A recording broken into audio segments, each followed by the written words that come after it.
구독만 해도 돈이 되는 5분 경제입니다. 오늘은 똑같은 소식 하나에 어떤 회사는 13% 넘게 뛰어오르고 어떤 회사는 8% 넘게 무너진 이야기를 해보겠습니다. 무대는 미국 증시, 주인공은 메모리 반도체입니다. 먼저 시장 전체를 보겠습니다. 다우는 0.13%, S&P 500은 0.65%, 나스닥은 0.81% 올랐습니다. S&P 500은 장중 사상 최고치를 새로 쓰기도 했습니다.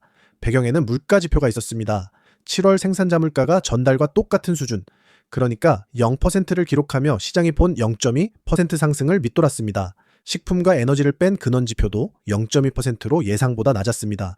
전날 나온 소비자 물가에 이어 이틀 연속 물가가 잠잠했다는 뜻입니다. 생산자 물가는 기업이 물건을 넘길 때 받는 가격입니다. 이게 안 오르면 소비자에게 넘어갈 압박도 그만큼 줄어듭니다. 여기에 국제 유가까지 2%대 내렸습니다. 중동 긴장이 여전한데도 미국 원유 재고가 크게 늘었고 주요 기관들이 가격이 너무 높아 수요가 꺾일 수 있다고 경고한 영향이 더 컸습니다. 물가와 유가가 동시에 눌리자 국채 금리가 내려왔습니다. 10년물은 4.64%까지 떨어졌고 시장이 보는 9월 금리 동결 확률은 65.4%로 올라섰습니다. 금리가 내리면 먼 미래의 이익으로 값이 매겨지는 기술주가 가장 먼저 반응합니다.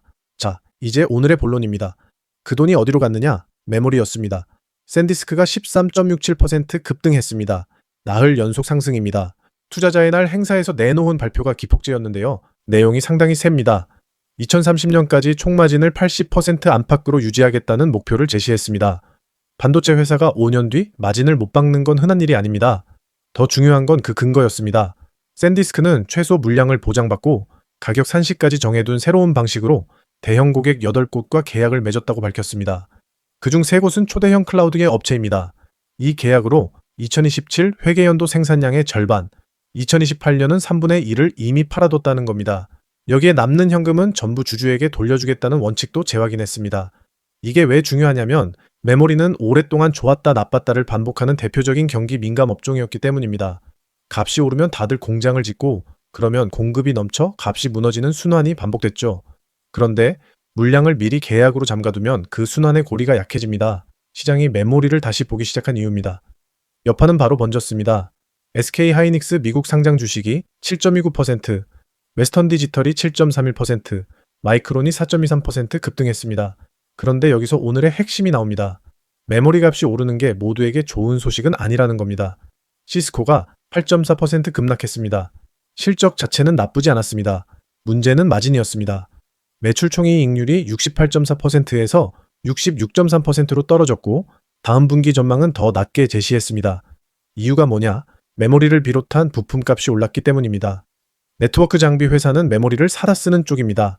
파는 쪽이 웃으면 사는 쪽은 우는 구조인 겁니다. 같은 이유로 아리스타 네트워크스도 3% 넘게 밀렸습니다. 그림자는 중국에서도 나왔습니다. 진동닷컴이 7.31% 떨어졌는데요. 매출이 전년보다 2.9% 줄면서 10년 만에 처음으로 감소했습니다.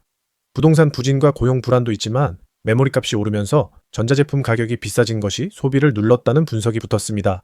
정리하면 이렇습니다. 메모리 강세는 만드는 쪽에는 호재, 사다 쓰는 쪽과 최종 소비자에게는 부담입니다. 국내에도 그대로 적용되는 이야기입니다. 반도체를 만드는 기업과 그 반도체를 사서 제품을 만드는 세트 기업은 앞으로 성적표가 갈릴 가능성이 큽니다. 오늘 또 하나 눈에 띈 건 소프트웨어였습니다. 워크데이가 사모펀드 실버레이크와 인수를 논의 중이라는 보도에 17.78% 폭등했습니다. 그동안 AI가 기존 소프트웨어를 대체할 거라는 우려가 업종 전체를 눌러왔는데 인수 프리미엄이 등장하면서 그 우려가 한풀 꺾였습니다. 덕분에 어도비, 세일즈포스, 데이터독, 팔란티어까지 4% 안팎으로 함께 올랐습니다. 대형 기술주에서는 메타가 2.79%, 넷플릭스가 5.43%, 테슬라가 3.8% 상승했습니다. 마지막으로 꼭 짚고 싶은 대목이 있습니다. 필라델피아 반도체 지수는 장중 한때 2.46%까지 올랐지만 마감은 0.46%에 그쳤습니다. 상승분의 대부분을 장 후반에 반납한 겁니다. 반도체에 몰렸던 돈이 대형 기술주로 옮겨간 흔적입니다. 쏠림이 강할수록 되돌림도 빠르다는 신호로 읽을 수 있습니다. 한국 증시에는 대체로 우호적인 재료가 왔습니다. MSCI 한국지수 ETF가 1.56%, 코스피 야간 선물이 1.85% 올랐습니다. 다만 오늘 우리 시장을 보실 때는 메모리가 오른다는 사실 하나만 보지 마시고 그 원가를 떠안는 쪽이 어디인지, 그리고 장후반의 수급이 어디로 옮겨가는지를 함께 보시길 권합니다. 오늘 미국 시장이 남긴 진짜 메시지는 거기에 있습니다.